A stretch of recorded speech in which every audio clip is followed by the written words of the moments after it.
deux sœurs acceptent de s'occuper de leur mère malade. Cependant, lorsqu'elle devient grabataire, l'aînée déclare qu'elle a déjà 2 enfants et qu'elle ne peut pas s'occuper d'une invalide. Lorsque Sylvia Dance, âgée de 70 ans, a appris qu'elle était atteinte de la maladie de Parkinson, ses 2 filles ont décidé qu'il était désormais trop dangereux pour elle de continuer à vivre seule dans sa grande maison. Ces 2 filles, Rita et Grace, se sont donc réunies et ont discuté de la manière dont elles pourraient aider leur mère. Elles ont proposé à Sylvia de passer 3 mois d'affilée avec chacune d'elles, et de louer son immense et belle maison pour l'aider à payer ses frais de subsistance. Et pendant un certain temps, tout allait bien. Au début, c'était une nouveauté pour la famille de Rita, son mari et ses 2 enfants. Sylvia avait toujours été la préférée des petits-enfants, et son gendre l'adorait. Grand-mère était comme une baby-sitter et une aide pour la mère, 24 heures sur 24 et 7 jours sur 7. Sylvia avait quelques difficultés à se déplacer, mais c'était une personne dynamique et proactive et elle était plus qu'heureuse de préparer le dîner, de faire des cookies et d'aider les enfants à faire leurs devoirs. Elle est une bénédiction, s'est exclamé Paul, le mari de Rita, et elle l'était, mais la maladie de Parkinson est une maladie progressive. Sylvia a passé les 3 mois suivants avec Grace, et lorsqu'elle est retournée chez Rita, elle était un peu plus faible, un peu moins agile. 2 ans plus tard, lorsqu'elle est retournée chez Rita, elle avait de grandes difficultés à se déplacer avec un déambulateur. Elle n'était plus la grand-mère amusante. Sa main gauche était secouée de tremblements constants, et son élocution était affectée. Rita était choquée. Elle ne s'attendait pas à ce que sa mère subisse une dégénérescence aussi dramatique. Au lieu d'être une aide, Sylvia est devenue une source d'irritation pour Rita, surtout lorsqu'elle a admis en sanglotant qu'elle avait commencé à perdre le contrôle de sa vessie. C'est la goutte d'eau qui a fait déborder le vase pour Rita. Après tout, ses enfants ne portent plus de couches. Elle avait cru que ces corvées désagréables étaient loin derrière elle. Rita en a parlé à son mari et tous 2 ont décidé d'engager une aide-soignante pour Sylvia. Les quelques milliers de dollars par mois que rapportait la maison de 5 chambres de Sylvia à Malibu sont soudainement nécessaires pour payer l'aide-soignante. Rita était bouleversée. Cet argent avait été utilisé pour des choses très agréables auxquelles la famille s'était habituée. Et maintenant il devait le dépenser pour une aide-soignante. Ce n'était pas juste. Rita a donc appelé Grace et a demandé une rencontre pour discuter de l'état de santé de leur mère qui s'aggravait. « Écoute » a dit Rita. « Je veux être franche à ce sujet, garder maman chez moi devient impossible, d'accord ? Cathy a 13 ans et entre dans une phase délicate, et elle a maintenant 8 ans. Je pense honnêtement que ce n'est pas juste pour eux de devoir vivre avec une femme qui ne contrôle plus ses fonctions corporelles. Paul et moi avons toujours essayé de donner aux enfants une éducation optimiste, mais c'est impossible si maman est là à baver et à faire pipi dans sa couche. »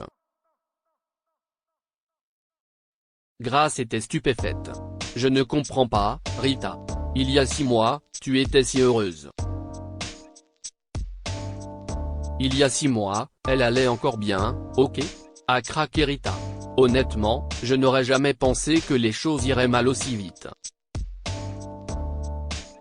Les médecins disent qu'elle ne réagit pas aux médicaments, ça ne marche pas. Tu n'es pas marié, tu es libre comme l'air, et le fait que maman soit là à plein temps ne t'affectera pas, surtout si l'aide-soignante continue avec toi, a dit Rita de manière persuasive. Donc tu n'aurais rien à faire pour t'occuper de maman ? A demandé Grace, stupéfaite. Oh, Bien sûr, je viendrai vous rendre visite tous les week-ends, a dit Rita. Et si tu as besoin de t'absenter de temps en temps, je pourrais la prendre pour quelques jours, à condition que je sois prévenu suffisamment à l'avance. Je vois, a dit Grace tranquillement. Eh bien, tu peux être tranquille, Rita, je vais m'occuper de maman. Tu n'as pas à t'inquiéter. Rita était ravie. Elle est rentrée chez elle et a annoncé le changement à sa mère. Maman, tu déménageras plutôt chez Grace, et tu y resteras définitivement. Comme tu l'as sûrement remarqué, les enfants grandissent et ont besoin de beaucoup plus de temps. Sylvia était stupéfaite. Je suis désolée, a-t-elle dit lentement. Je suppose que j'ai été un fardeau. Pas du tout, s'est écriée Rita, joyeuse. Si est juste que, tu sais. J'ai besoin de temps et d'intimité pour être avec ma propre famille, et avec ton problème, ce n'est pas facile. Lorsque Grace est venue la chercher, Sylvia avait les larmes aux yeux, et pendant toute l'heure de route jusqu'à la maison de Grace, elle n'a pas dit un mot.